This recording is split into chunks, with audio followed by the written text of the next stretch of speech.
Boa tarde, pessoal, tudo bem? Peço logo antes que se inscreva no canal, dê um like e compartilhe, que me ajuda bastante neste trabalho, lendo livros para o público. Porque sempre tem aquela pessoa que tem preguiça de ler um livro. Eu sei muito bem como é que é isso, porque eu também já tive.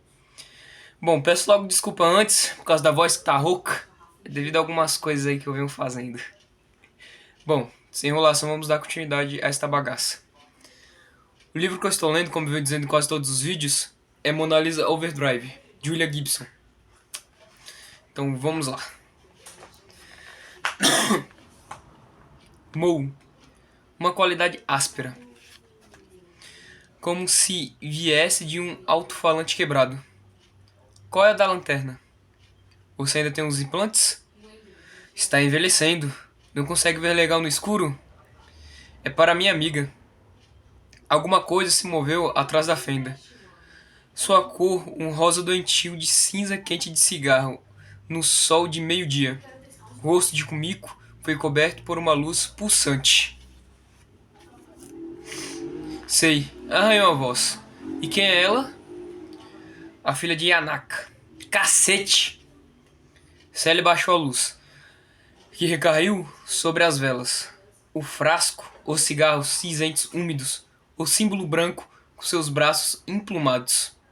Sirva-se das oferendas, disse a voz. Há meio litro de Voskovskaya aí.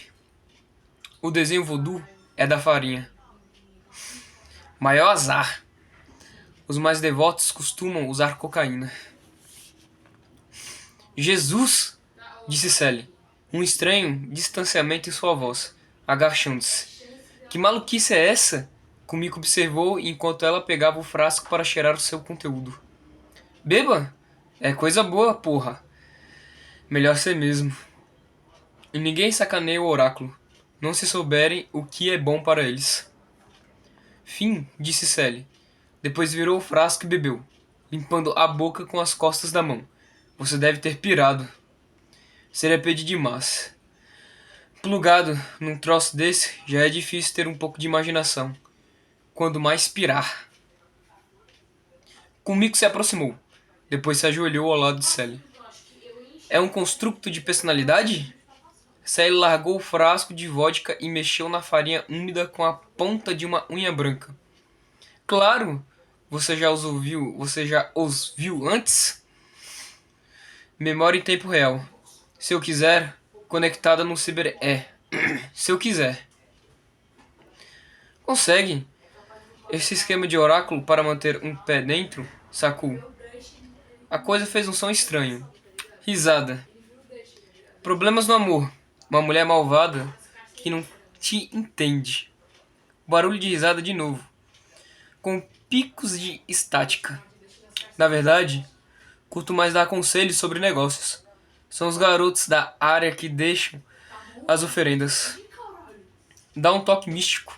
Algo assim, de vez em quando, pinta um descrente. Um babaca qualquer. Que se serve sem pedir licença. Um fio muito fino de luz escalarte. Piscou na abertura e uma garrafa estourou em algum lugar à direita de Kumiko. Risada estática. Então, o que traz você aqui, Mo? Novamente, a luz rosa pulsou pelo rosto de Kumiko? A filha de Yanaka? A missão Light, disse Sally. Faz muito tempo, Mo. Ela está atrás de mim. Fim. 14 anos e aquela puta louca está na minha cola. Talvez ela não tenha nada melhor para fazer. Sabe como são esses ricaços? Você sabe onde Case está? Fim. Talvez ela esteja atrás dele. Case caiu fora. Deu umas boas tocadas depois que vocês se separaram. Depois chutou o balde e saiu fora. Limpo? Se você tivesse feito a mesma coisa, talvez não estivesse congelando os ossos num beco, certo? Pela última vez que eu soube, ele tem 4 filhos. Observando a varredura hipnótica do scanner rosa. Kumiko tinha uma ideia do que era a coisa com a qual Sally falava. Havia coisas semelhantes no estúdio de seu pai. 4 delas. Cubos laqueados de preto arrumados ao longo de uma prateleira baixa de pinho. Sobre cada cubo havia um retrato formal pendurado. Os retratos eram fotografias monocromáticas de homens internos, escuros e gravatas. 4 cavaleiros muito sóbrios, cujas lapelas estavam decoradas com pequenos emblemas de metal, do tipo que seu pai algumas vezes usava. Embora sua mãe houvesse dito que os cubos continham os fantasmas dos ancestrais malignos de seu pai. Kumiko os achava mais fascinantes do que assustadores. Se realmente continham fantasmas, pensou, seriam bem pequenos, já que os cubos mal podiam conter a cabeça de uma criança. Seu pai às vezes meditava em frente aos cubos, ajoelhando-se em seu tatame, numa atitude que revelava profundo respeito. Ela o tinha visto naquela posição muitas vezes, mas foi apenas aos 10 anos que ouviu falar com os cubos pela primeira vez. E um deles tinha respondido. A pergunta não significava nada para ela. A resposta, muito menos. Mas o tom calmo do fantasma, ao responder, tinha a deixado gelada lá no canto onde estava escondida, atrás de uma porta de papel. E seu pai riu ao descobrir que estava lá. Em vez de repreendê-la, explicou que os cubos abrigavam personalidades gravadas de antigos executivos, diretores corporativos. As almas deles, ela tinha perguntado. Não respondeu ele, sorrindo. Então acrescentou que a distinção era sutil. Eles não estão conscientes. Respondem quando questionados, de certa forma, aproximando-se da resposta daquela pessoa. Se não fantasmas, então os hologramas também são. Depois da explicação de Sally sobre a história e a hierarquia da Yakuza, no bar de Robata em Heroes Coast, Kumiko havia concluído que cada um dos homens nas fotografias, os sujeitos das gravações de personalidade, tinha sido um Yabu. A coisa da carcaça blindada. Raciocinou. Era de natureza similar, embora talvez mais complexa. Assim como Colin era uma versão mais complexa do guia Michelin que os secretários de seu pai levavam durante suas excursões de compras em Shinjuku.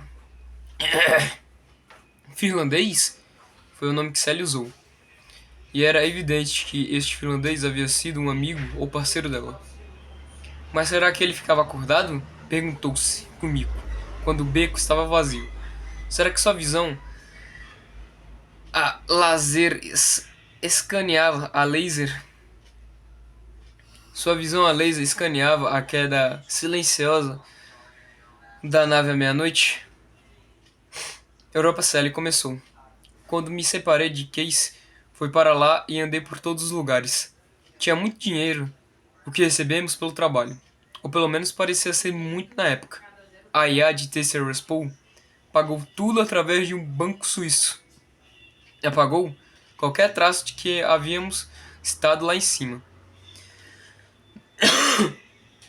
Estou dizendo, tudo mesmo.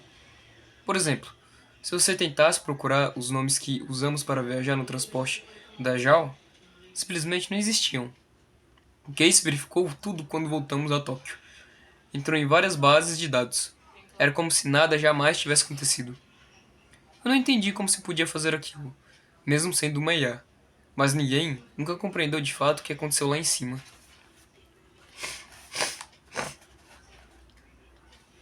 Quando Case pilotou aquele quebra-gelo, o Icebreak chinês, até o núcleo de seu Ice, a IA tentou entrar em contato depois.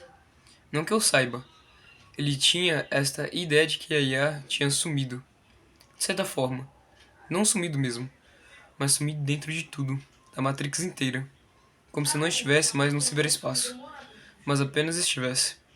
E se não quisesse que você a visse, que não soubesse que estava lá, bem, você não teria como.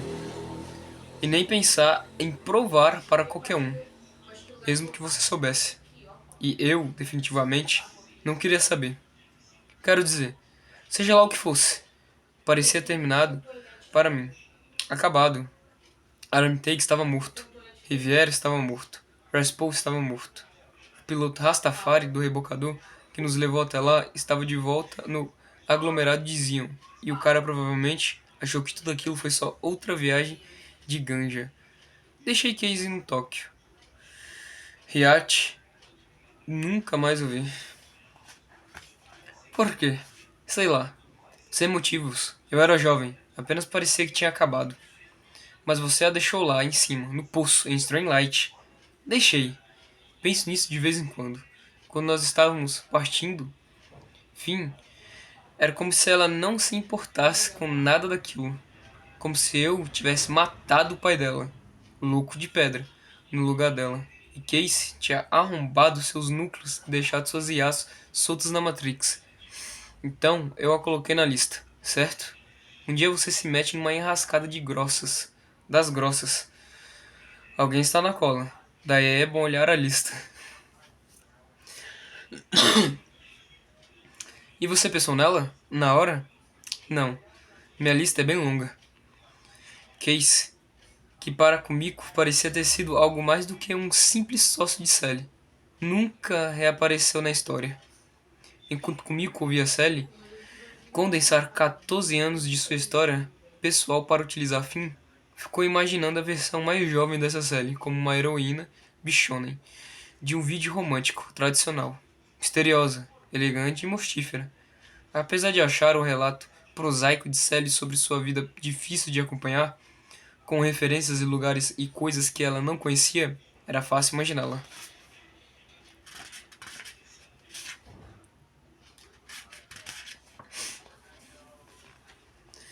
Vencendo as batalhas de forma súbita e fulgurante, como se esperava das bichonem. Mas não, pensou, ao ouvir Sally falar de um ano ruim em Hamburgo, uma fúria repentina em sua voz, uma fúria antiga, algo decorrido uma década antes. Era um erro tentar encaixar esta mulher nos padrões japoneses. Não havia nenhum Ronin, nenhum samurai errante. Sally e Finn estavam discutindo negócios. Ela havia chegado ao ano ruim em Hamburgo, segundo o que comigo compreendeu. Depois de ter ganhado e perdido algum tipo de fortuna, tinha ganhado a sua parte desse dinheiro. Lá em cima, em um lugar que, enfim, chamaram de Strainlight. Em sociedade, com o tal de Case. Ao fazer isso, havia ganhado o inimigo. Hamburgo interrompeu o fim. Ouvi histórias sobre Hamburgo. O dinheiro tinha sumido. Sabe como é? Quando a transação é grande e você é jovem, ficar sem dinheiro, de certa forma, era voltar ao normal. Mas eu estava envolvida com este pessoal de Frankfurt, em dívida com eles, e queriam zerar as coisas fazendo uma troca. Que tipo de troca? Queriam, queriam que algumas pessoas fossem assassinadas. E aí? Aí eu caí fora. Quando pude. Fui para Londres. Talvez comigo concluiu. Sally um dia já tenha sido Ronin, uma espécie de samurai, em Londres. Contudo, ela havia se tornado outra coisa. Uma mulher de negócios, tendo se mantido de uma forma não muito explicada. Ela gradualmente se tornou uma investidora, fornecendo fundos para vários tipos de operações de negócios, o que era um crédito a fundo perdido, o que era lavagem de informação. Sim, disse Finn. Você saiu bem. Conseguiu ações de um cassino alemão, a Aix-la-Chapelle. Eu estava na diretoria. Ainda estou, quando conseguir o passaporte certo. Vai se acomodar? A risada de novo. Com certeza. Não foi bem o que eu vi por aqui. Eu estava administrando um cassino. Era isso. Estava bem. Você estava lutando por dinheiro, Mr. Steele. Peso leve aumentado. Foram 8 lutas e apostei em 5 delas. Lutas sangrentas, querida e legal. Hobby? O que é hobby? Assistir aos vídeos. Burmese Kid abriu você até em cima. Ao vivo e a cores. Kumiko lembrou-se da longa cicatriz. Daí eu desisti. Foi há 5 anos e, na época, eu já tinha 5 anos mais do que deveria. Você era boa, mas Misty Sully, cacete, Dá um tempo. Não inventei esse nome. Claro. Então me fala sobre nossa amiga lá em cima. Como ela entrou em contato. Swen, Roger Swen, enviou um de seus capangas ao cassino, um aspirante a durão chamado Prior, cerca de um mês atrás. Swen, o intermediário de Londres, próprio, e Prior tinha um presente para mim, cerca de 1 metro de impressão, uma lista, nomes, datas, lugares. Era feia, tinha tudo lá, coisas de que mesmo eu já tinha esquecido. O trabalho em Stranlight, tudo. Então preparei uma mala. Voltei para Londres e lá estava Sven. Ele sentia muito. Não era culpa dele, mas tinha que me chantagear. Porque alguém estava chantageando ele. Tinha sua própria lista de 1 metro para se preocupar. Comigo ouviu os saltos de Sally girarem no asfalto. O que ele quer? Um sequestro. Um corpo quente. Celebridade. Por que você? Putz, sim. Foi justamente por isso que vim aqui. Para te perguntar. Swen te disse que era Trigen. Não, mas meu cowboy de console em Londres disse. Os joelhos de Kumiko doíam. A garota? Como você se meteu com ela?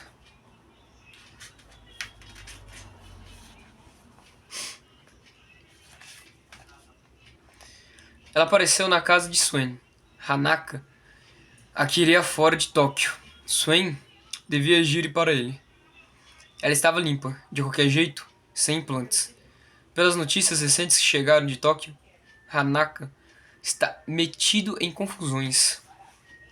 O mico tremeu no escuro. E quem é o sequestrador? A celebridade? Continuou o fim. Ela sentiu que Sally hesitou. Angela Mitchell. O metrônomo? Rosa balançando silenciosamente. Esquerda para direita. Direita para esquerda. Está frio aqui, filho. Sim. Queria poder sentir. Acabei de fazer uma pequena viagem por você, visitando o passado. Você sabe exatamente de onde Angie vem? Não. Estou no ramo de oráculos, querida. Não sou uma biblioteca de pesquisas. O pai dela era Christopher Mitchell. Ele era o fodão na pesquisa de biochips na Mass Biolabs. Ela cresceu num complexo industrial isolado, no Arizona. Cria da companhia. Há 7 anos, alguma coisa aconteceu lá. A história que circula é que Osaka formou uma equipe para ajudar Mitchell a dar um grande salto em sua carreira. O fax dizia que houve uma explosão de um megaton numa propriedade de Mass. Porém, ninguém jamais encontrou qualquer radiação. Nunca encontraram os mercenários da Yosaka também. A Mass anunciou que Mitchell estava morto. Suicídio. Isso é o que todos sabem. O que o oráculo sabe. Rumores? Nada muito coerente. Dizem que ela apareceu aqui, um dia ou dois após a explosão no Arizona. Se meteu com alguns caras realmente estranhos que trabalhavam nos arredores de Nova Jersey. Trabalhava em quê? Tráfico? Software? Basicamente, comprando, vendendo. Algumas vezes, compravam de mim. Quão estranho eram esses caras? Voodoo é pra Jacu. Pensavam que a Matrix estava repleta de mambos e outras merdas. Quer saber de uma coisa, Mu? O que? Eles estão certos. Bom, e é isso, pessoal. Vou finalizando esse capítulo por aqui. Que vocês fiquem com Deus e tenham uma ótima semana. Bye, bye.